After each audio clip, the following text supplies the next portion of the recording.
Да,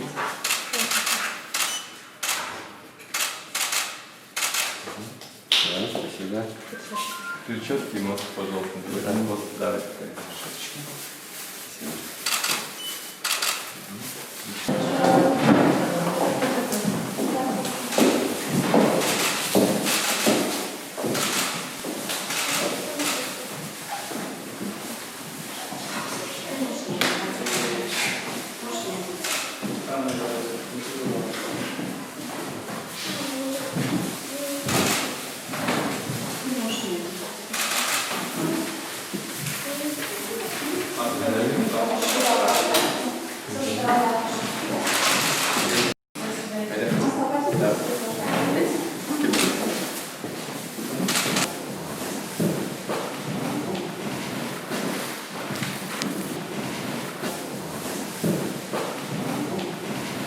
Это событие мы, в самом деле, давно ждали и готовились. Если посмотреть по республике, по работе Всемирного конгресса татар, мы поддержали о том, что обновление Конституции нам необходимо. И даже со стороны Всемирного конгресса татар приняли специальное предложение для всех татар. А мы знаем, что татары по переписи 2010 года это 5 миллионов 300 тысяч по России, второй по численности народ. И мы сегодня практически отмечаем столетие образования нашей республики, чем всех и поздравляю. И этот праздник будет идти в течение всего года.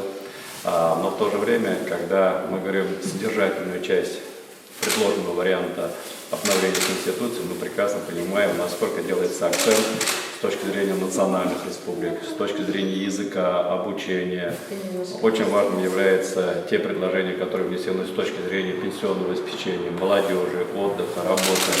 И, в принципе, за последние месяцы мы убедились в том, что те обновления, которые и предложения были включены в проект уже обновления, уже ряд из них уже начали исполняться по поручениям, по действиям, по принятым нормативно-правовым документам. Поэтому, в самом деле, это надежда. Опираясь на сегодняшний день, мы практически создаем базу завтрашнего дня.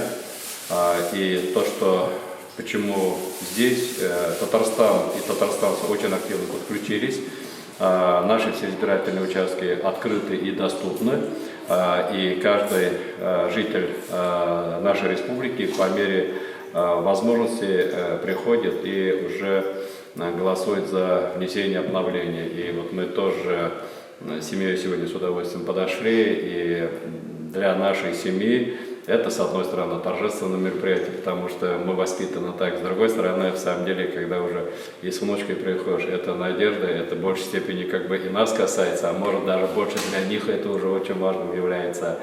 И вы знаете, радует то, что когда я получил благ-бюллетени, наша республика, она распечатана на двух государственных языках, на татарском и на русском. Это еще раз доказывает о том, что для национальных республик это именно опора для того, чтобы мы, полномасштабно опираясь на Конституцию, а гарантом Конституции является президент Российской Федерации, спокойно могли развивать наш родной, в данном случае татарский язык. Это и радует. И поэтому с удовольствием пришли, с удовольствием проголосовали и надеемся, также поступят большинство наших татарстанцев.